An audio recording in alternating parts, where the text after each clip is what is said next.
नमस्ते किशन भाई। आज हम बात करने वाले हैं मटर की फसल के ऊपर। इसमें हम जानने की कोशिश करेंगे कि कौन सी प्रकार की मिट्टी इस फसल के लिए उपयुक्त है।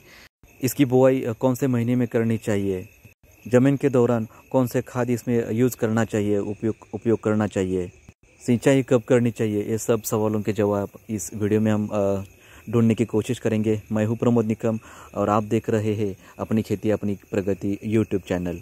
सबसे पहले मटर खेती के लिए कौन सी ज़मीन उपयुक्त है ये जानने की कोशिश करते हैं। लाल मिट्टी, काली मिट्टी, दोमट मिट्टी, इस सभी प्रकार की मिट्टी मटर की फसल के लिए उपयुक्त है। बस मिट्टी जो है वो भुरभुरी और उर्वरक वाली होनी बहुत ज़रूरी होती है।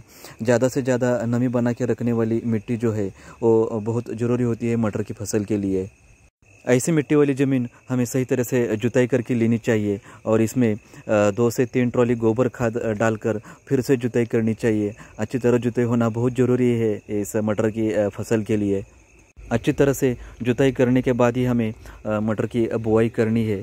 बुआई करने का सही समय मैं आपको बता देता हूँ। समय जो है अक्टूबर नवंबर महीने में इसकी बुआई होती है।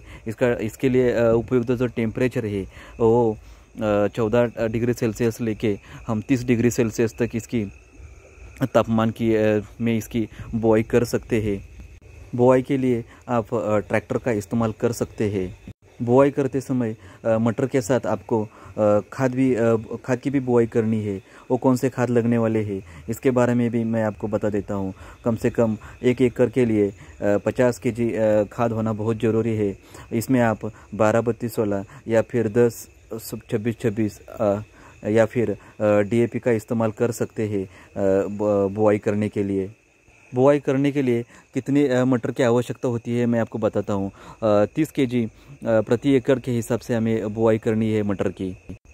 बुआई करने के बाद सिंचाई करनी है और पर्याप्त नमी देखकर हमें सिंचाई करता रहना बहुत ज़रूरी है, क्योंकि इस फसल के लिए ज़मीन में नमी रहना बहुत ज़रूरी है।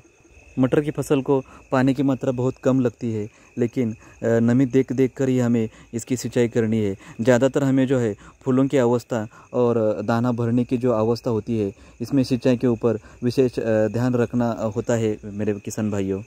जैसे जैसे हमारी फसल होती जाएंगी, अगर वातावरण ख़राब हो जाएगा तो इसके ऊपर कीटकों का प्रादुर्भाव बढ़ने की संभावना ज़्यादा होती है। इसमें कौन से कीटकों का प्रादुर्भाव होता है ये मैं आपको बता देता हूँ। इल्ली का, सुंड का प्रकोप इस फसल के ऊपर ज़्यादा होता है मेरे किसान भाइयों।